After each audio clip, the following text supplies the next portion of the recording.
Hello friends. तो चलिए आज हम लोग बात करने वाले हैं क्लास 10th की वास्तविक संख्या का एक्सरसाइज 1.1। आप लोग को जैसे ही पता ही है कि मैंने कुछ वीडियो पहले ही बना चुका हूँ इस चैप्टर से रिलेटेड और आगे भी बनेगा। तो कहने का मतलब ये है कि जिसने मेरी पहले की थ्योरी या फिर उदाहरण की अगर वीडियो नहीं देखे हैं तो वो सारे वीडियो देखें। और आज से हम स्टार्ट कर रहे हैं प्रश्नावली 1.1। चलते हैं, देखते हैं आज एक सवाल क्या है। 1.1 में कुल 5 सवाल है, 5 नंबर तक सवाल है, जिनमें कि 1 नंबर में 3 सवाल है। सवाल को ज़रा ध्यान से देखिए, आसान है। यूक्लिड विभाजन मैंने आप लोगों को पढ़ा दिया है। तो यूक्लिड विभाजन के द्वारा कहता है कि कुछ संख्या दी हुई है, आपको कहता है कि HCF ज्ञात कीजिए। HCF ज्ञात कीजिए, वो भी किसके द्वारा? तो यूक्लिड विभाजन एल्गोरिथम के द्वारा। यूक्लिड विभाजन एल्गोरिथम के द्वारा आपको HCF ज्ञात करनी है। तो इसमें आपको करना कुछ नहीं होता, 2 संख्या दिया रहता है, एक छोटा संख्या होता है, एक बड़ा संख्या होता है। आपको छोटे वाले संख्या से बड़े वाले संख्या में भाग मेथड द्वारा लगाया जा सकता है। और मैंने ये भी बताया था कि यूक्लिड विभाजन कहता है कि आप भाग देते रहें जब तक कि आपका शेषफल 0 ना आ जाए। मैंने इससे पहले ये वीडियो अगर आप लोगों को समझ में नहीं आ रही है तो पीछे वाला जाके वीडियो अवश्य देखें। तो चलिए आज हम बात कर रहे हैं पहला नंबर सवाल की, प्रश्नावली 1.1 की। तो एक सवाल है मेरे पास, इस 1 नंबर में 1 नंबर का जो सवाल है उसमें कुल 3 नंबर सवाल है। नहीं, 1 सवाल 2 ये 3 टोटल 3 नंबर तक सवाल है 1 नंबर में। तो 1 नंबर का 1 नंबर सवाल कहता है कि ये जो सवाल है 135 और 225, कभी कभी आप लोगों को ऐसे देखने को मिल सकता है। मान लेते हैं ये 135 और इससे ये बड़ा है क्या, 225। तो घबराने की ज़रूरत नहीं है। कभी कभी आपको बड़ा छोटा के फॉर्मेट में लिख के इस तरह दिया रहेगा, जैसे 135 छोटा है 225 बड़ा है, तो आप इस तरह भी लिखा रहेगा और आपको कहेगा यूक्लिड विभाजन से आप मान निकालिए या HCF निकालिए। तो आपको कुछ करना नहीं है। जो इसमें छोटा है ज़रा ध्यान से देखिए, तो ये 135 जो है वो छोटा संख्या है और इसमें जो 255 संख्या है 225 है वो बड़ी संख्या है। आपको करना कुछ नहीं है, बस 135 से 225 में भाग लगाएंगे। ज़रा आप भाग लगाइए, 135 से अगर 225 में आप भाग लगाएंगे तो क्या होगा? तो देखिए 2 बार में तो भाग लगेगा नहीं, क्योंकि ये 270 हो जाएगा, जो मेरे पास 225 है तो बड़ा ही हो जाएगा। तो हम क्या करते हैं, एक बार 135 से 225 में भाग लगा देते हैं, तो एक बार में ये हो जाएगा 135। देखिए तो जब आप भाग लगाएंगे तो माइनस करिए, 5 में से 5 गया 0, 2 में से 3 घटेगा नहीं, पैंचा लेगा, 12 में से 3 गया 9 और ये 1 में 1 गया कट्टी। देखिए आपके पास इस वाला फॉर्मेट में क्या आया, रिमाइंडर बच गया और वो रिमाइंडर कितना हो गया, 90। अब एक काम करें, जब रिमाइंडर बच जाए तो फिर भाजक में भाग लगाएं। तो इस बार भाजक क्या है, देखिए तो 135 है, इस बार भाजक क्या है 135 है। और ये प्रक्रिया दोहराते रहेंगे जब तक कि शेषफल क्या ना आ जाए 0। तो अगर 90 से भाग लगाएंगे 135 में, ज़रा बताइए क्या 90 से 135 में भाग लगेगा 2 बार में? 2 बार में तो नहीं लगेगा, लेकिन एक बार ज़रूर लग जाएगा, 90 कम 90। देखिए अब 135 में आप 90 को घटाएंगे तो आपका कितना रिमाइंडर बचेगा, 45 बचेगा। एक बात और बताइए कि जब ये 45 रिमाइंडर बच गया, आपने क्या कहा था कि 0 आना है, तो 0 तो नहीं आया। तो फिर एक काम करेंगे, इस 45 से इस वाले भाजक में भाग लगाएंगे, यानी पिछले वाले में जो भाजक होता है उससे रिमाइंडर से भाग लगाते हैं। यानी देखिए इसमें मेरा रिमाइंडर 90 बचा, इसका भाजक कितना था 135, फिर ये रिमाइंडर बच गया मेरा 45, इसका भाजक कितना था इससे पहले वाला, इसी में से जो भाजक लगाए थे 90, उसमें आप भाग लगाएंगे। जब भाग लगाएंगे तो ये 2 बार में कट जाएगा और ये हो जाएगा आपके पास 90 और रिमाइंडर हो जाएगा 0। याद कीजिए मैंने बताया था कि जो 45 हो जाता है वही हमारा क्या हो जाता है, HCF। देखिए जो मेरा 45 है वो मेरा HCF हो गया। ध्यानपूर्वक देखिएगा, ये मेरा HCF 45 आ गया। लेकिन एग्ज़ाम हॉल में आपको ऐसे बनाना नहीं है। अगर शॉर्टकट ट्रिक पूछे सिंपल वे में तो आपको करना कुछ नहीं है, बस ऐसे लिख देना, ऑब्जेक्टिव के लिए लिखना भी नहीं है, बस HCF पता चल जाएगा। लेकिन आपको यहाँ कह रहा है यूक्लिड विभाजन से, तो चलिए प्रश्न से हम लिख लेते हैं। प्रश्न से यूक्लिड विभाजन एल्गोरिथम से या फिर द्वारा क्या कहता है कि ए बराबर बी क्यू, या फिर ये कहता है कि भाज्य बराबर भाजक गुना भागफल जोड़ शेषफल, यही कहता है हमारा। तो चलिए केस नंबर 1, जब आप केस 1 हल करेंगे तो आपका पहले वाले में देखिए भाज्य कितना है, 225 है, 225 भाज्य है। भाजक कितना था आपका 135, भागफल कितना था 1, रिमाइंडर कितना बचा आपके पास 90।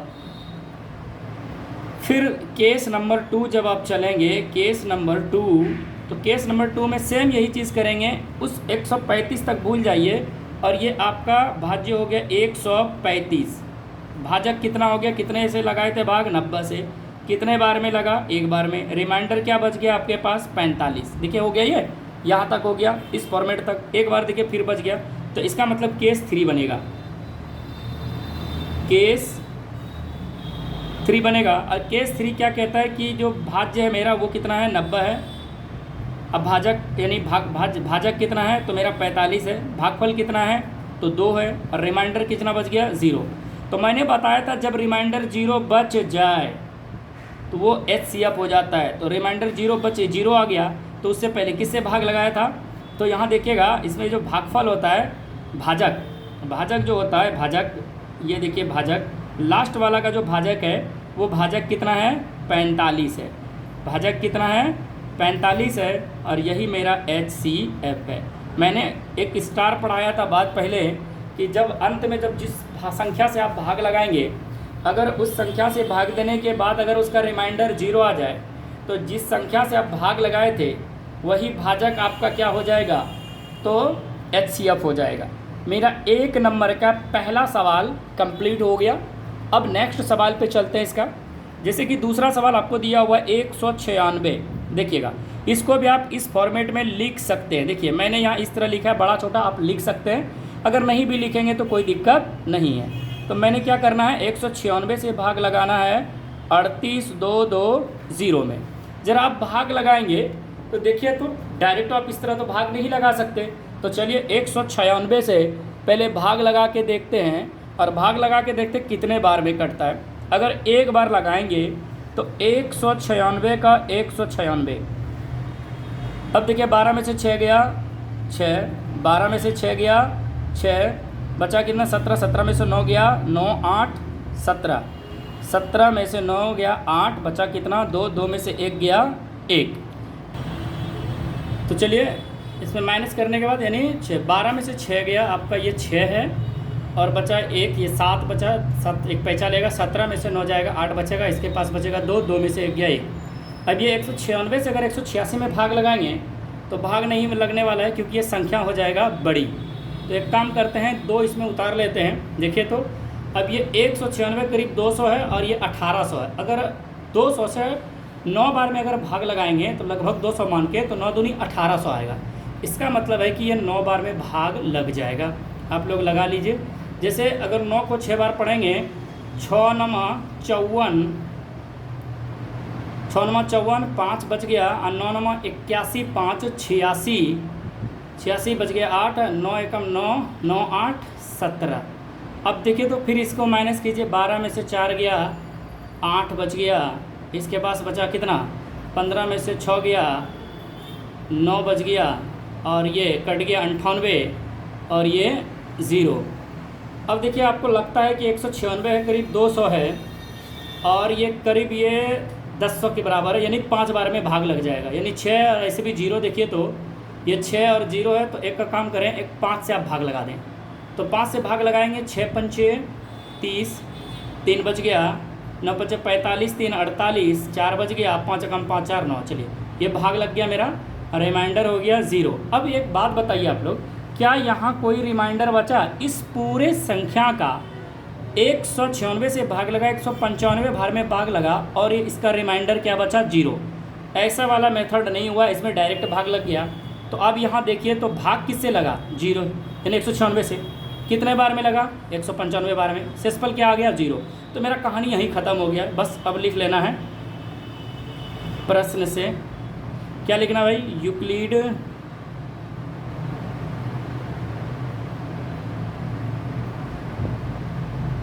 विभाजन एल्गोरिथ्म से, या फिर आप दोबारा लिख सकते हैं। तो भाज्य बराबर क्या होता है? भाज्य बराबर भाजक गुना भागफल जोड़ शेषफल। केस नंबर 1 बना लेते हैं। केस नंबर 1 में देखिए, तो अगर आप इसको लिखेंगे तो केस 1 ही बनने वाला है, क्योंकि टोटल इसकी संख्या कितनी है? 38, 2, 2, 0। ये भाज्य हो गया। भाजक कितना है? 196। भागफल कितना है? 195। रिमाइंडर कितना बच गया है? 0। तब देखिए आपका 0 आ गया। क्या बोला था मैंने? जब 0 आ जाए तो जिस संख्या से आप भाग लगाए थे वही आपका HCF हो जाएगा। तो यहाँ HCF मेरा क्या हो गया? तो HCF मेरा यहाँ हो गया 196। ये आंसर इसका हो गया। चलिए दोस्तों, एक सवाल और बच गया इसमें, नंबर 3। ज़रा उसको ध्यान से देखिए। सेम सवाल है नंबर 3, कुछ करना नहीं है इसमें। देखिए आपका जो छोटी संख्या है 867 और 255 में, छोटी संख्या तो आपका 255 है। आप इस तरह लिख भी सकते हैं जिस तरह मैंने लिखा था एक बार में, बड़ा छोटा के रूप में, अन्ना तो डायरेक्ट आप भाग लगाइए। तो क्या करेंगे? 255 से आप भाग लगाइए 867 में, लगा दिए भाग। जब आप भाग लगाएंगे तो देखेंगे कि कितने बार में भाग लगेगा। करीब करीब देखिए ज़रा सा, लगाइए। लगभग ये 250 है। 250 का गुना 2 करेंगे तो 500 होगा, और 750 से भी ज़्यादा है। 3 से करेंगे लगभग, यानी 800, तो यानी 4 बार में भाग नहीं लगने वाला है। अगर मोटा मोटी इसको 250 मान ले, 250 तो 750 हो जाता है। इसका मतलब ये 3 बार में भाग लग जाएगा। 5 तिया 15 हासिल 1, 5 तिया 15, 1 16 हासिल 1, और 3 दूनी 6, 1 7, यानी 765 आ गया आपका। तो अब देखिए इसमें रिमाइंडर 7 में से 5 गया, 2 बचा, और ये 0 और ये 1, ये 102 आ गया आपके पास। देखिए रिमाइंडर बच गया आपके पास। तो फिर आप भाग लगाएंगे 255 में। 255 में अब जब भाग लगाएंगे तो ये 2 बार में लग जाएगा 204, 2 दूनी 204। तो आपके पास यहाँ संख्या बच जाएगा रिमाइंडर 4। अब फिर आप 51 बचेगा, 51 बचेगा, और आप 102 में भाग लगाइए 51 से, तो 2 बार में लग जाएगा 102, और शेषफल हो जाएगा 0। तो आप यहाँ देख रहे हैं कि जो मेरा रिमाइंडर है वो 0 आ गया। तो चलिए प्रश्न से क्या कह रहा था? यूक्लिड विभाजन एल्गोरिथम से। तो केस नंबर 1 बनाते हैं हम। केस नंबर 1 में क्या करेंगे? आप 867 में भाग लगाए थे, किससे? तो 255 से। कितने बार में? 3 बार में। और आपका रिमाइंडर बच गया था 102, 102 रिमाइंडर बचा। फिर आप केस नंबर 2 में आएंगे। तो केस 2 में आपने भाग लगाया था 255 में, कितने से? तो 102 से। कितने बार में? तो 2 बार में। रिमाइंडर क्या बचा आपके पास? 51 बच गया। फिर केस नंबर आप 3 में आएंगे तो आप देखेंगे कि 102 में भाग लगाए थे, 51 से लगाए थे, 2 बार में। रिमाइंडर क्या बच गया आपका? 0 बच गया, 0 बच गया। तो अब देखिए जिससे आपका 0 आया तो वो संख्या क्या था? 51। तो आपका जो HCF हो गया, HCF हो गया, वो कितना हो गया? 51। आपका ये आंसर कंप्लीट हो गया। 1 नंबर का तीनों नंबर सवाल कंप्लीट हो गया, यानी आपका 1 नंबर कंप्लीट हो गया। एक्सरसाइज 1.1 का 1 नंबर सवाल कंप्लीट हो गया। चलिए तो नेक्स्ट सवाल की ओर चलते हैं हम लोग।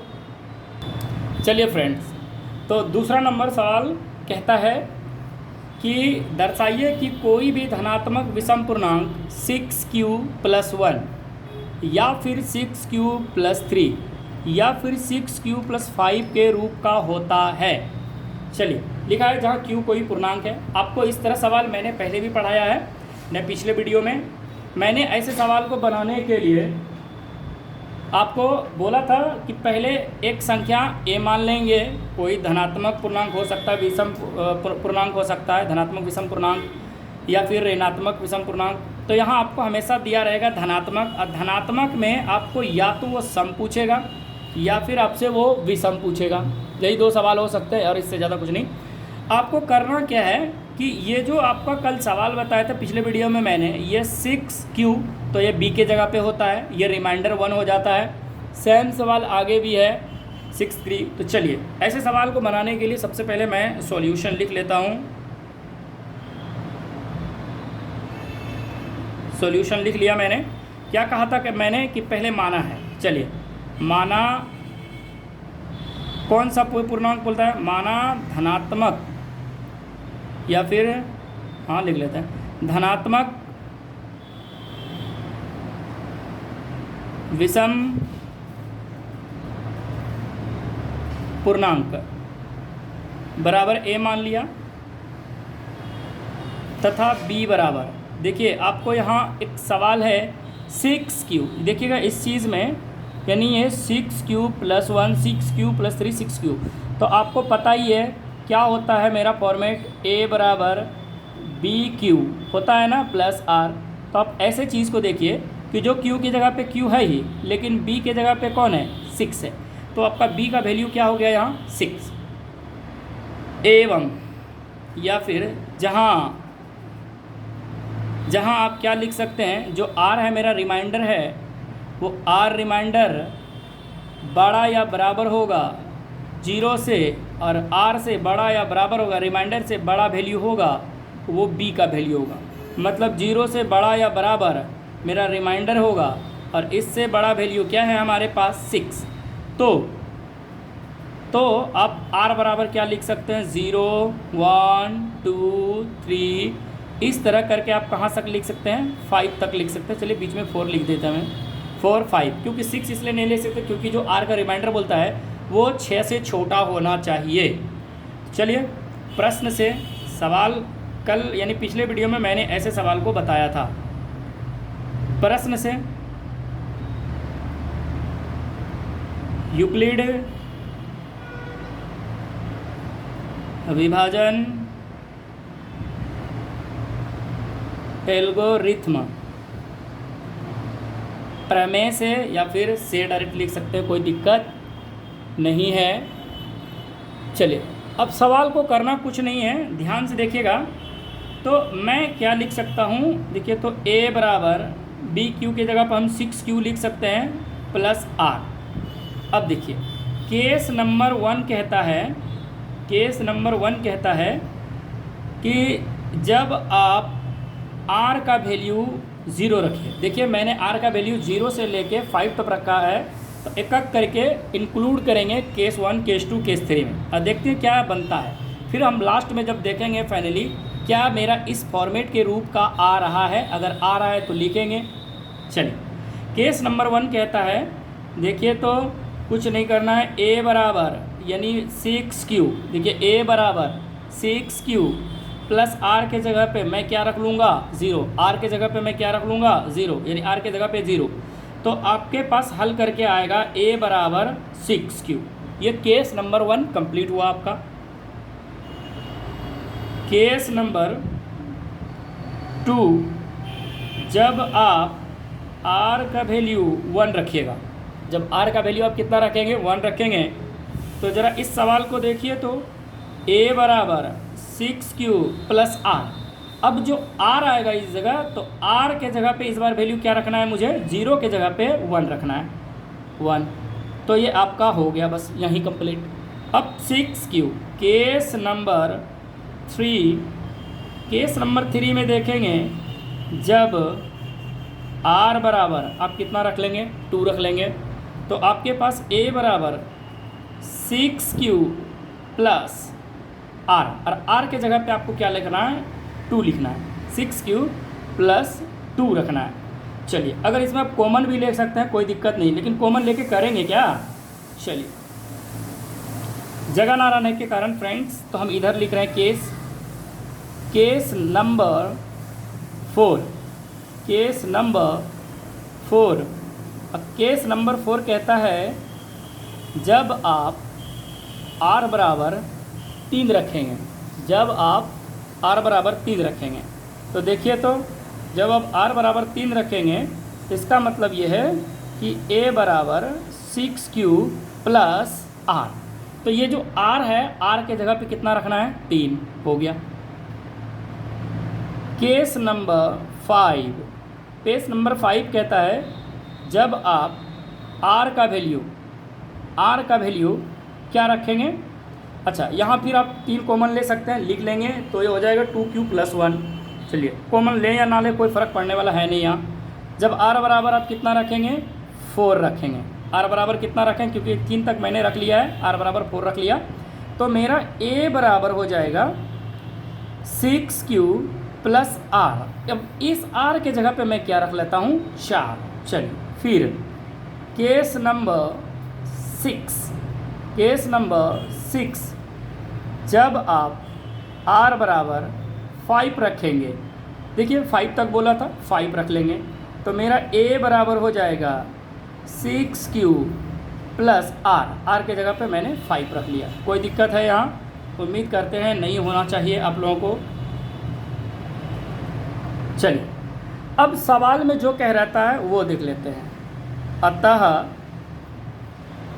अतः अब यहाँ पहले सम को लिखते हैं, या फिर डायरेक्ट आप आंसर लिख सकते हैं। अतः यहाँ देखिए, तो a बराबर 6q, 6q प्लस 2 तथा 6q प्लस 4 सम धनात्मक पूर्णांक है। चूँकि हमें विषम लेना है, लेना क्या है हमें विषम, क्योंकि सवाल में क्या पूछा गया है, विषम पूर्णांक लिखना है, इसलिए a बराबर 6q प्लस 1, 6q प्लस 3 तथा 6q प्लस 5 विषम धनात्मक पूर्णांक के रूप का होगा। ऐसे सवाल में आप चाहें तो इसको सम वाला को नहीं भी लिख सकते हैं, क्योंकि बोला गया है विषम, तो हम सिर्फ लिख सकते हैं। अतः a बराबर 6q प्लस 1, 6q प्लस 3 तथा 6q प्लस 5 के विषम पूर्णांक के रूप में होगा। ये आपका आंसर हो गया। ये फाइनली 2 नंबर का सवाल आपका कंप्लीट हो गया। उम्मीद करते हैं समझ में आया होगा आप लोगों को। और चलते हैं अब अगले सवाल पे, सवाल नंबर 3 पे।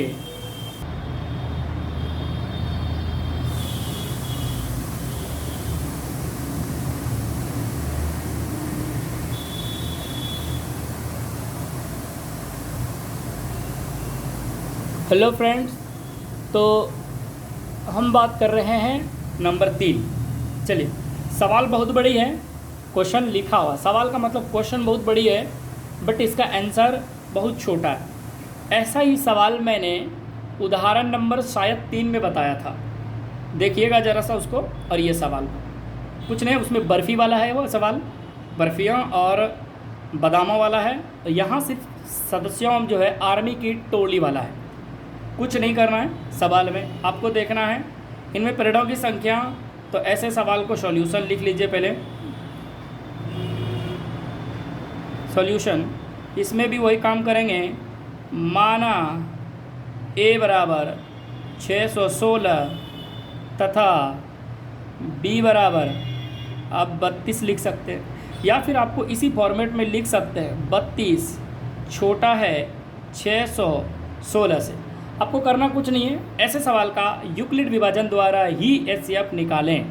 देखिए, ये 32 से आप भाग लगाएंगे 616 में, लगाइए तो 616 में जब आप भाग लगाएंगे इसको तो देखिए 32 से कम 32 भाग लग जाएगा।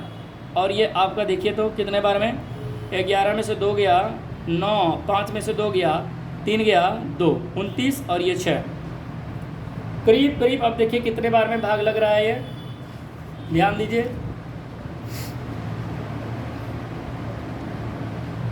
तो ये एक बार आप 9 बार में लग जाएगा करीब करीब, क्योंकि ये 30 है और ये आपके पास 300 है, तो 30 धन 300, 30 धन 300 हो जाएगा, जो 300 बड़ा हो जाएगा क्योंकि ये 32 भी बड़ा है और ये 296 ही है लेकिन बड़ा है। 30 से अगर लगाएंगे 10 बार में तो करीब करीब ये 300 यानी 32 से लगाएंगे तो और ज़्यादा ही हो जाएगा। तो एक काम करें, इसको एक कम 9 से लगाइए, अब लगाइए भाग तो 9 दूने। अच्छा, ये अंदाज़ा लगाने का तरीका ये है कि आप यहाँ देखिए तो 32 है और आपके पास रिमाइंडर कितना है 296 यानी 300 है, 300 के करीब है, ये 32 है। अगर इसका 30 से इस 200 के आसपास में भाग लगाइए 300 के आसपास में, तो अगर 10 इसको मान ले 30 और इसको मान ले 300 तो 10 बार में लग रहा है। अब वो चीज़ देखिए कि ये बड़ा भी है और ये 300 से कम है, तो यानी कितना कम है, 4 कम है। एक काम करते हैं उससे एक कम करके भाग लगा लेते हैं, तो मैंने 9 करके भाग लगाया, तो 9 दूनी 18, 9 दूनी 18 हासिल 1 बच गया और 9 तिया 27, 27 से 28। आपके पास देखिए तो कितना बच गया, जब आप भाग लगाएंगे तो 16 में से 8 गया, 8 बच गया और ये कट गया यानी ये 8। अब रिमाइंडर इस पूरे भाग में यहाँ से सिर्फ 8 बचा, क्योंकि ये पूरा 616 भाग लग गया, तो उस पूरे 32 में 216 में भाग लगाए तो मेरे पास रिमाइंडर 8 बचा। जब रिमाइंडर 8 बचा तो आप फिर भाग लगाएंगे, इस बार 32 में भाग लगाएंगे। उम्मीद करते समझ में आ रहा है। करना कुछ नहीं, 616 को आप पूरे 32 से भाग लगाइए। जब पूरे 32 से आप भाग लगाए तो भाग लगाने के बाद आपका आंसर देखिए जो शेषफल है वो 8 बचा। जब शेषफल आपका बच गया तो यूक्लिड विभाजन कहता है अब तब तक भाग लगाते रहिए जब तक कि आपका शेषफल क्या ना आ जाए 0। तो मेरा नहीं आया, लेकिन 8 से इस बार 4 बार में आ जाएगा, 8 चौके 32। इस बार रिमाइंडर मेरा क्या आ गया 0 आ गया। अब इसी चीज़ को हम यहाँ लिख लेते हैं प्रश्न से, प्रश्न से लिखते हैं और लिखते हैं यूक्लिड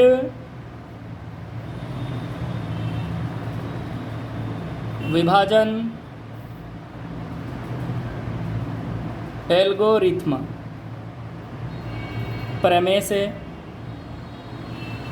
या फिर द्वारा क्या होता है मेरा, तो होता है ये मेरा भाज्य बराबर भाजक गुना भागफल जोड़ शेषफल। इसी को शॉर्टकट में a बराबर BQ प्लस R कहते हैं। तो आप यहाँ एक काम करें, केस 1 लिखिए। केस 1 लिखेंगे तो भाज्य बराबर भाज्य, अगर इस पूरे रिमाइंडर को देखेंगे इस तरह तो आपका यहाँ 8 रिमाइंडर बचा हुआ है 8। तो आप भाग लगाए थे किस में 616 में, कितने से भाग लगाए थे आप 32 से, कितने बार में लगा 19 बार में, और रिमाइंडर आपका क्या बच गया 8। केस नंबर 2 दूसरा केस में कहता है कि आप फिर लगाए थे भाग आप किस में 32 में, किससे लगाए थे 8 से, कितने बार में लगा 4 बार में, शेषफल क्या बचा 0। मैंने कहा था जब शेषफल 0 आ जाए तो जिससे आप भाग लगाए थे वही आपका HCF हो जाएगा। तो मेरा HCF क्या हो गया 8। तो इसका मतलब है यहाँ पूछा क्या था, मतलब उन स्तंभों की संख्या। तो सवाल में पूछा था स्तंभों की अधिकतम संख्या, अधिकतम संख्या बराबर कितना हो गया 8। यह आपका फाइनली आंसर बन गया। देखिए 3 नंबर सवाल कितना बड़ा था लेकिन उसका आंसर बहुत छोटा आंसर था। चलिए नेक्स्ट सवाल की ओर चलते हैं। 4 नंबर थोड़ा सा बड़ा होगा लेकिन आसान होगा। उम्मीद करते हैं आप लोग को समझ में आएगा। चलिए फ्रेंड्स, तो 4 नंबर सवाल कहता है कि यूक्लिड विभाजन का प्रयोग करके आप बताइए। कुछ नहीं करना है, जैसा कि आपने सवाल नंबर 2 बनाया था सेम सवाल है, सिर्फ इसमें अंतर ये है कि वहाँ केस में यहाँ m लिखना है, जो भी फॉर्मेट आएगा आपको अंत में, उसमें उस पूरे फॉर्मेट में क्यू के जगह पे जो वैल्यू होगा 3 के अलावा जो भी वैल्यू क्यू रहेगा क्यू के साथ, उसमें सिर्फ एम लगाना है। और ही इसमें एक नया वर्ड है वर्ग। वर्ग एक नया वर्ड है, वर्ग करना है मतलब इस संख्या का आपको स्क्वायर निकालना है। तो करना कुछ भी नहीं है, सेम सवाल जैसा कि मैंने पहले भी बताया था वैसा ही करेंगे, आप लोग भी करेंगे। उम्मीद करते हैं आप लोगों को समझ में आ रही है। जैसे इस सवाल को कुछ नहीं करना है, पहले माना है, माना ए एक धनात्मक पूर्णांक है, धनात्मक। अच्छा, यहाँ सजाना किस में है, तो 3 विषम संख्या 3m+1, तो यहाँ आपको ये सम विषम करके नहीं बोला गया है, पूर्णांक निकालना है वर्ग के रूप में। ठीक है, माना एक धनात्मक पूर्णांक है तथा b बराबर, देखिए अब यहाँ आपको सवाल में हम क्या पढ़े थे, a बराबर BQ + R, ये हम यूक्लिड विभाजन पढ़ रहे हैं, तो a के जगह पे a ही रहेगा, लेकिन यहाँ ये 3 है। अब ध्यान से समझिए, अब ये 3 है, इसका मतलब है कि ये Q + R रहा होगा ना, R के जगह पे कुछ वैल्यू रहा होगा, Q के जगह पे कुछ वैल्यू रहा होगा। और इस पूरे को मैंने क्या मान लिया है, m मान लिया, इस पूरे को मैंने m मान लिया है। और ये देखिए b के जगह पे क्या है मेरा 3, सवाल में यहाँ भी 3 है, यहाँ भी 3 है, और Q + R यानी 3 को रखने के बाद जो Q + R आएगा उस पूरे वैल्यू को मैं क्या मान लूँगा, तो m मान लूँगा। आसान है, कुछ नहीं, चलिए मेरे साथ देखते हैं। b बराबर मैं क्या माना, 3, तथा क्या करेंगे, या फिर जब जहाँ लिख सकते हैं, जो मेरा रिमाइंडर है वो बड़ा है 0 या 0 से बड़ा है, और जो मेरा b का वैल्यू है वो रिमाइंडर से बड़ा है। इसका मतलब है कि 0 या 0 से बड़ा होगा रिमाइंडर, लेकिन 3 से छोटा होगा। तब अब r बराबर लिख सकते हैं 0, 1, 2 इत्यादि आराम से। चलिए, सवाल में कुछ करना नहीं है, ध्यानपूर्वक देखिए। अब प्रश्न से चलते हैं, प्रश्न में जो कह रहा है उस प्रश्न को देखते हैं। प्रश्न से आपको करना क्या है, यूक्लिड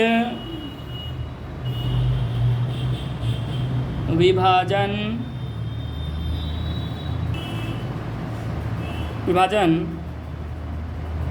एल्गोरिथ्म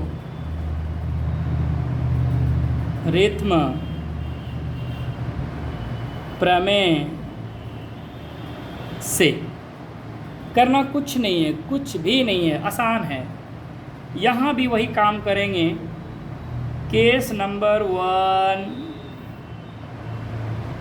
जब r बराबर 0 रखेंगे। अच्छा, एक चीज़ यहाँ लिख लेते हैं, यूक्लिड विभाजन क्या होता है, a बराबर BQ + R, यही रिमाइंडर होता है ना। यूक्लिड विभाजन तो यही कहता है, a बराबर BQ + R। जब r बराबर आप 0 रखेंगे तो ध्यान से देखिए, a के जगह पे a रहेगा और b के जगह पे यहाँ 3 है, 3 और q लिखेंगे प्लस, क्योंकि 3m है तो मैंने यहाँ देखिए लिखा a बराबर BQ + R, आपको एज इट इज़ लिख देना है, और r के बराबर के जगह पे वैल्यू 0 पुट करना है। तो आप ऐसे सवाल को ऐसे हल करेंगे, a बराबर 3q में 0 को जोड़ेंगे, क्या फ़र्क पड़ा, कोई फ़र्क नहीं पड़ा। अब रहने दीजिए 3q। अब करना क्या है, दोनों तरफ वर्ग करने पर, सवाल में क्या करना है, क्योंकि सवाल में बोला गया है आपसे वर्ग करिए, तो इसका मतलब ये है कि ये जो दोनों पार है इसमें वर्ग हम एक बार लिखते हैं, नेक्स्ट बार लिखेंगे नहीं, आप लोग जान जाएंगे। हम लिख देते एक बार, दोनों तरफ वर्ग करने पर, जब आप दोनों तरफ वर्ग करेंगे इसका मतलब a का स्क्वायर लगाएंगे, और ये 3q है तो इसका भी आप इसका होल स्क्वायर लगाएंगे। तो देखिए ज़रा सा, a का स्क्वायर मतलब a स्क्वायर, और 3q² का मतलब 3 को कितने बार लिख सकते हैं आप? 2 बार। q को स्क्वायर लिखने से ही क्या फ़ायदा, अलग बार इसको एक ही साथ लिख देते q²। अब ध्यान देखिए सवाल में कि ये जो मेरा a² है, a² रहने देते हैं, लेकिन आपको लिखना क्या है? 3, और इस जगह लिख सकते हैं m। बोलो क्यों? यहाँ लिखिएगा जहाँ पूर्णांक m बराबर 3q²। कोई दिक्कत है? मैंने क्या लिखा कि जो यहाँ m लिखे है वो 3q² के बराबर है। मेरा पहला फॉर्मेट का था। अब नेक्स्ट की ओर चलते हैं। हम चल लेते हैं यहाँ केस नंबर 2। केस नंबर 2, जब आप r बराबर 1 रखेंगे, कोई दिक्कत नहीं है। तो जब r बराबर 1 रखेंगे तो a बराबर वही रहेगा, और 3q के जगह पे 3q रहेगा, r के जगह पे आप 1 रखिए। आपको क्या करना है कि दोनों तरफ जब ये रख लेंगे तो आप दोनों तरफ वर्ग कर दें। लिख देते हैं भाई, फिर हम दोनों तरफ वर्ग करने पर, एक बार लिखना है आप लोगों को दोनों तरफ वर्ग करने पर, उसके बाद नहीं लिखिएगा, हम लिख दे रहे हैं ऐसे। वर्ग कर देंगे तो स्क्वायर हो जाएगा, और ये 3q + 1 इसका स्क्वायर करेंगे तो होल स्क्वायर हो जाएगा, मतलब ये a² हो गया। 3a² यानी 3aq प्लस यानी 1, तो ये a + b का होल स्क्वायर, 3q का स्क्वायर, a² प्लस b² या फिर 2ab, हम 2 × a 3q × b plus b²। अब इसको जब हल करेंगे a² बराबर 3 × 3, और q पे हम स्क्वायर लिख देते हैं, प्लस 3 दूनी 6, यानी 2 गुना हम 3q ही रहने देते हैं, प्लस 1, क्योंकि फॉर्मेट बनाना आसान हो जाएगा मेरा। a², अगर इस दोनों में, इस पूरे फॉर्मेट में q वाले में, यानी आप 3 कॉमन ले लेंगे, तो 3 कॉमन ले लेंगे, आपके पास क्या बच जाएगा? 3q² प्लस 2q, और ये इधर प्लस में 1। अब आपको करना क्या है, ये a² लिखेंगे 3, और इस पूरे वैल्यू को हम लिख देंगे m प्लस 1, जहाँ यहाँ लिख सकते हैं जहाँ पूर्णांक m है, बराबर में लिख सकते हैं क्या? तो 3q² प्लस 2q प्लस 1 है। कोई दिक्कत है? नहीं। उम्मीद करते हैं समझ में आया होगा। एक केस और बच गया है, ज़रा उस केस को देखते हैं। चलिए आगे देखते हैं उस केस को। तो आगे देखते हैं हम लोग केस नंबर 3। केस नंबर 3, जब आप केस नंबर 3 देखेंगे तो केस 3 कहता है जब r बराबर 2 रखेंगे तो करना कुछ नहीं है, वही a बराबर, ठीक है, bq के जगह पे हम क्या लिखेंगे? 3q प्लस r के जगह पे 2। अब इसमें क्या करना है? हमको वर्ग करना है, तो दोनों तरफ लिख देते फिर से हम, दोनों तरफ वर्ग करने पर, जब आप इसको वर्ग करेंगे तो आपका ये फिर हो गया a² बराबर 3q प्लस 2 पे होल स्क्वायर। जरा देखिए इसको, a² का a², ये देखिए a प्लस b, इसका मतलब a प्लस b का होल स्क्वायर, तो a² प्लस b², और हम यहाँ लिख लेते 2 × a × b प्लस b², यानी a² plus 2ab plus b²। मैंने लिख लिया a² बराबर 3 प्लस यानी 3 तिया यानी 3 गुना 3q पे स्क्वायर। मैंने 3 गुना 3 क्यों लिख रहा है? क्योंकि 9 नहीं लिखा, क्योंकि 3 हमको फिर लाना है, तो कॉमन लेने के लिए मुझे 3 रखना आसानी हो जाएगा, यानी ये 3q 3 गुना 2 दूनी 4q प्लस 2 दूनी 4, 2 दूनी 4। अब 2 दूनी 4 करा तो केस नंबर इसमें देखिए तो ये a² का a² हो गया, ठीक है। लेकिन अब इसमें एक काम करें, वर्ग जब करें तो r बराबर जब 2 रखे तो 3 कॉमन ले लें। मैंने यहाँ से यहाँ तक मैंने 3 कॉमन लिया, तो जब 3 कॉमन लिया तो इसके पास क्या बचा 3q², इसके पास क्या बचा 4q, और अंत में क्या बचा 4। फिर वही काम करना है जैसे किया है मैंने, a² बराबर 3, इस पूरे m को m मान लो 4 लिख लो। जहाँ क्या लिखना है, जहाँ m पूर्णांक यानी m बराबर डायरेक्ट लिख लेते हैं अब 3q² + 4q। कोई दिक्कत है नहीं। केस नंबर जैसे आपका 3 कंप्लीट हुआ, आगे की ओर देख लेते सवाल में बोला क्या था।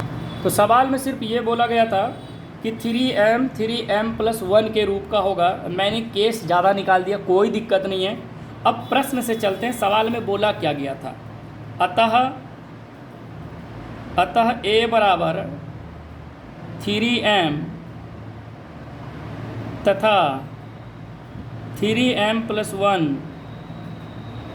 के रूप का धनात्मक पूर्णांक होगा। सवाल यही था, कुछ नहीं, सिंपल था, थोड़ा लॉन्ग था, कोई बात नहीं। ये आपका तीसरा केस ख़त्म हो गया, जो आपको बनाना भी नहीं है। कोई ज़रूरी नहीं कि आपको तीसरा केस बनाना ही है। जब आपका 3m और 3m + 1 के रूप का आ गया तो आप वहीं छोड़ सकते हैं। आप चाहें तो आप लास्ट 2 तक बना सकते हैं, कोई दिक्कत नहीं, क्योंकि r का वैल्यू आपके पास, सॉरी b का वैल्यू आपके पास जो है 3 है, r का वैल्यू आपका 0, 1, 2 तक अवेलेबल है। तो आप r तक का भी लिख सकते हैं, r बराबर 2। नहीं भी लिखेंगे ये तीसरा केस तो कोई दिक्कत नहीं है, आप केस 1 केस 2 लिख के ही छोड़ सकते हैं। उम्मीद करते हैं ये सवाल समझ में आया होगा। एक और सवाल है इस 1.1 का, ध्यानपूर्वक देखते हैं उसको और समझने की कोशिश करते हैं। चलिए फ्रेंड्स, 5 नंबर सवाल क्या कहता है। वही सवाल है, जिस तरह मैंने 2 बनाया उसी तरह मैंने 4 बनाया, और सेम उसी तरह मुझे 5 भी बनानी है। फ़र्क ये है कि 4 नंबर में आपको वर्ग निकालने कहा गया, उसी में 2 नंबर में सिंपल था ना, वर्ग कहा गया।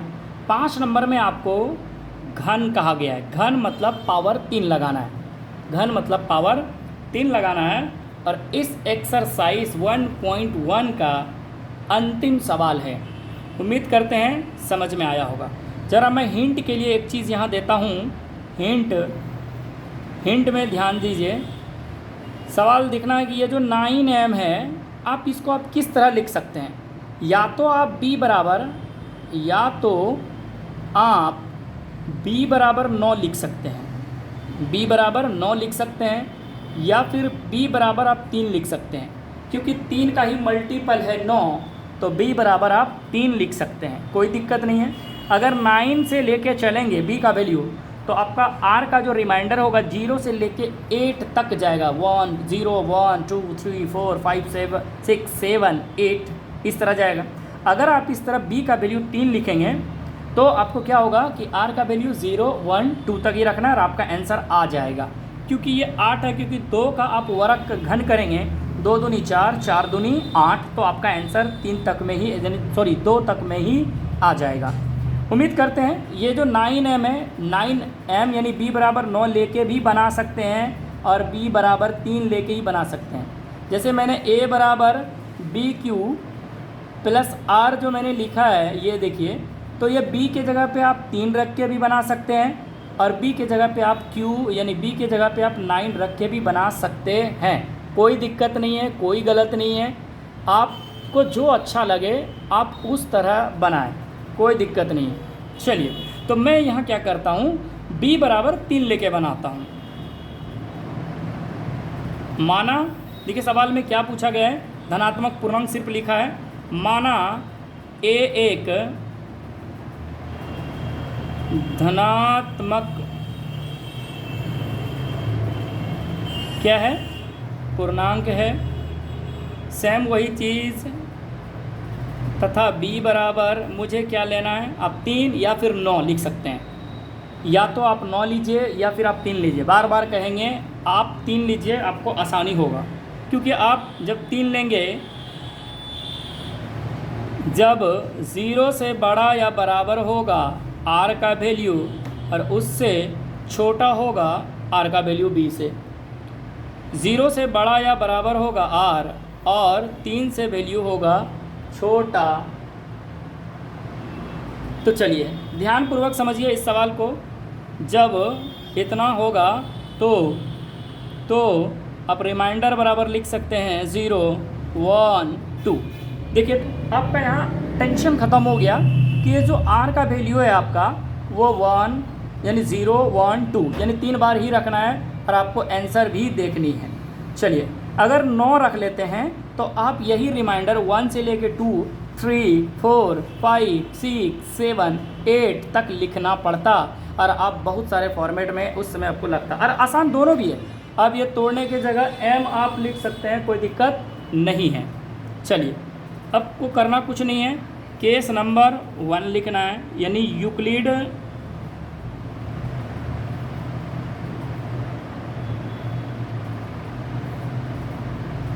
विभाजन एल्गोरिथ्म प्रमेय से क्या कहते हैं हम, केस 1 लेंगे जब r बराबर 0 रखेंगे तो करना क्या है, a बराबर यानी 3q प्लस r। अब r के जगह पे क्या रख सकता हूँ मैं, 0।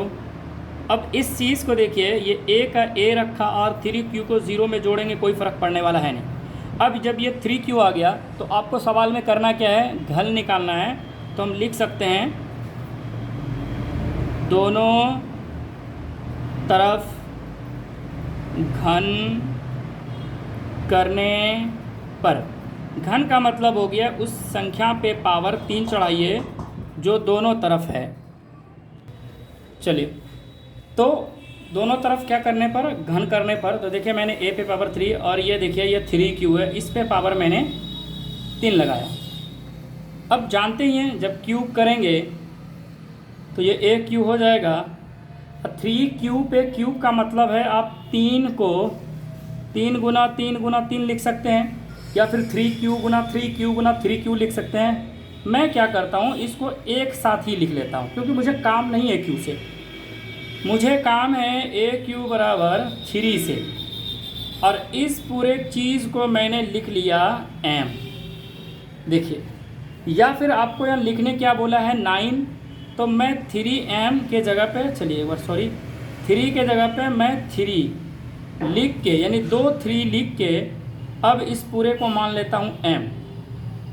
अब इसका मतलब हो गया जहाँ 3 इंटू q³ बराबर m। आप ऐसे लिख सकते हैं a³ बराबर 3 तिया 9 और ये m। अच्छा, आप यहाँ ऐसे भी कर सकते थे, 3 तिया 9 को लिख सकते थे पहले डायरेक्ट 3 तिया 9, क्योंकि 9 3 तिया 9 तिया 27 हो जाता। तो आप 9 लिख के भी 3 कॉमन ले सकते थे, कोई दिक्कत नहीं है। 3q कॉमन, ये कॉमन आप किसी तरह लेंगे यही आएगा। 3q³ डायरेक्ट लिख सकते हैं या गुना के रूप में नहीं लिख सकते, कोई दिक्कत नहीं है। आपको इस फॉर्मेट में बनानी है। केस नंबर 2, केस नंबर 2, जब आप r बराबर 1 रखेंगे। देखिए यहाँ आपको ज़्यादा सोचने की ज़रूरत नहीं है, बस यहाँ ये सोचनी है कि आपको 9 बनाना है। आप चाहें तो यहाँ भी 9 लिख सकते थे, 3 तिया 9, मैंने क्या लिखा उसको गुना के रूप में लिख दिया। बाकी जो 9 के अलावा जो संख्या आया वो मेरा m हो गया। चलिए, जैसे a बराबर, आप यहाँ फिर वही काम लिख सकेंगे 3q प्लस r, और r के जगह पे आप रखेंगे 1, तो आपका पूरा ये वैल्यू आ गया 1। अब दोनों तरफ क्या लिखने पर, घन करने पर, दोनों तरफ घन करने पर, दोनों तरफ जब आप घन करेंगे, a का क्यूब करेंगे, 3q प्लस 1 का क्यूब करेंगे तो a का क्यूब हो जाएगा। और आप इस पर ज़रा देखिएगा, a प्लस b का होल क्यूब हो जाएगा, मतलब 3q यानी a³ प्लस b³ लिखते हैं प्लस 3 इंटू ए इंटू 1 इंटू ए प्लस बी यानी 3q प्लस 1। मैं थोड़ा सा समझाने के लिए आप लोगों को समझ में आ जाए इसलिए मैं लॉन्ग लिख रहा हूँ। ए क्यूब 3 को 3 तिया 9 तिया 27 करेंगे तो हम 3 तिया 9 गुना 3 लिख लेते हैं। क्यूब पे क्यूब लिख सकते हैं, 3 तिया 9 तिया 27 क्यूब प्लस 1 है, बाद में इसको लिखेंगे 1 को। चलिए अभी लिख लेते हैं। 3 तिया 9 गुना 3q गुना q क्यूब तो यानी 3q स्क्वायर प्लस 3 गुना q गुना 1 तो 3q। अब इस संख्या को क्या करें आप कि ये a क्यूब को रहने दें और ये 9 गुना 3q क्यूब को एक तरफ, फिर उसके बाद 9 इंटू 3q पे स्क्वायर प्लस 3q। कोई दिक्कत है? 3q और अंत में लिख लेंगे आप क्या लिख सकते हैं तो आप लिख सकते हैं 1। अब एक काम करें, ये जो आपका आया 3 तिया 9, सॉरी ये 3 की जगह पे 9 बनेगा, 3 तिया 9, 3 तिया 9 गुना 1 9। अब इस पूरे संख्या में आप देख रहे हैं कि जो a है क्यूब, इस पूरे में 9 कॉमन आ रहा है तो आपके पास बच गया 3q cube plus 3q square plus 3q plus 1। आप ऐसे लिख सकते हैं a क्यूब बराबर 9m प्लस 1, कोई दिक्कत नहीं। चलिए 9m प्लस। अब फिर यहाँ भी वही रीज़न आप दे सकते हैं जहाँ m बराबर, अब m बराबर इस पूरे को आप लिख सकते हैं जैसे यहाँ दिया हुआ है, आप इसको लिख सकते हैं तो वो है 3q cube plus 3q square plus 3q हो गया। अब केस नंबर एक और आ जाते हैं, केस नंबर 1, केस नंबर 2। तो आपको बोला गया था 9m के रूप में, 9m प्लस 1 के रूप में, अब लिखना है 9m प्लस 8 के रूप में। मेरा 2 केस तो आ गया है। केस नंबर 3 देख लेते हैं, थोड़ा सा इसको आगे लिख लेते हैं हम। केस नंबर 3, जब केस नंबर 3 लिखेंगे जहाँ या फिर जब अब r बराबर कितना रख लेंगे 2, तो अब ध्यान देंगे a बराबर bq यानी 3q प्लस r, और r के जगह पे इस बार आप क्या रख सकते हैं 2। तो करना कुछ नहीं है, फिर दोनों तरफ क्या लिखने पर, दोनों तरफ लिख लेंगे क्या, वर्ग करने पर। तो इसका भी आप वर्ग करिए, सॉरी घन करिए, घन घन घन करने पर, और उसके बाद ये आप लिख लेंगे 3q प्लस 2 का क्यूब। अब देखिए तो a का क्यूब बराबर ये, फिर देखिए a प्लस बी का होल क्यूब हो गया। सेम सवाल वही करेंगे जैसा कि मैंने पिछले बार किया। तो 3q का cube a cube plus b cube plus 3 into 3a 3q into b into 3q plus 2। अब यहाँ करना क्या है, a क्यूब को a क्यूब लिख लेंगे, 3q को 3 तिया 9 गुना 3 क्यूब लिख लेंगे, प्लस 2 दूनी 4 दूनी 8, देखिए 8 आ गया मेरा। फिर 3 तिया 9, 9 तिया 27, 27 तिया यानी 3 तिया 9 लिख लेते हैं हम, 3 तिया 9 और 3 दूनी 6 क्यू पे स्क्वायर प्लस 3 तिया 9 इंटू 2 दूनी 4 क्यू। अब यहाँ क्या होगा मेरा, ये इसलिए मैं लिख रहा हूँ a क्यूब, ये 9 को छोड़ के बाकी सबको, क्योंकि सबको कॉमन लेना है। अगर मैंने पूरा 9 कॉमन ले लिया तो ये मेरा बच गया 3q क्यूब प्लस, अब ये हम क्या करते हैं 8 को बाद में लिख लेंगे, 8 को बाद में लिख लेंगे। तो यहाँ 9 कॉमन ले लिए तो मेरा बच गया 6q स्क्वायर प्लस, इसमें भी मैंने 9 कॉमन लिया तो आपके पास बचा 4q, और जो मेरा लास्ट में बचा था वो संख्या है 8। a क्यूब बराबर ये 9 और इस पूरे को लिख सकते हैं m प्लस 8। अब ये जो m है इस पूरे को ही हम क्या लिखे हैं m, इस पूरे को हम क्या लिखें m। चलिए अतः 9m 9m प्लस 1 तथा 9m प्लस 8 के रूप का होगा। एक बात और, आप लोगों को कभी भी ये 4-5 नंबर सवाल एग्ज़ाम हॉल में नहीं आएगा, वो आपको 6 9 एग्ज़ाम में आ सकता है, बट बोर्ड एग्ज़ाम में कभी ऐसे सवाल आपको देखने को नहीं मिलेंगे। उम्मीद करते हैं आपको ये पूरा एक्सरसाइज समझ में आया होगा और आसानी से आया होगा। चलिए दोस्तों, तो अगले वीडियो में मिलेंगे। आज के लिए गुड मॉर्निंग, बाय। और साथ ही साथ ये मेरे इस चैनल को सब्सक्राइब करना ना भूलें, साथ ही साथ शेयर कमेंट ज़रूर करें। थैंक यू, धन्यवाद।